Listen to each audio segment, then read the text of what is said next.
今回は前回のワークショップの応用編です。指の周りに巻きついている糸を1本だけ外していきます。3つ目のエレメントの構造はワークショップ13の応用です。その他のエレメントは前回の動画を参照してください。ワークショップ13と同様に上に向かう途中で指にかかっている糸を外します。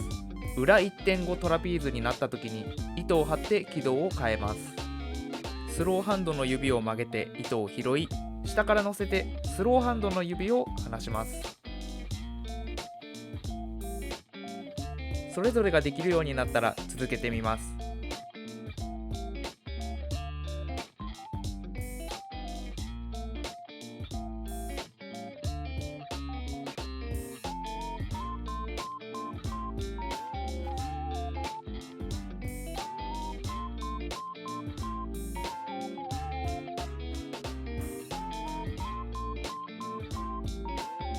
糸を外した瞬間にきちんと糸を張ってキレのある返しができるように練習をしてみましょう。3つ目のエレメントは慣れていないと案外手こずるかもしれません。ぜひチャレンジしてみてください。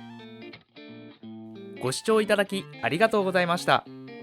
この動画が参考になったという方はぜひチャンネル登録、高評価よろしくお願いいたします。それでは次の動画でお会いしましょう。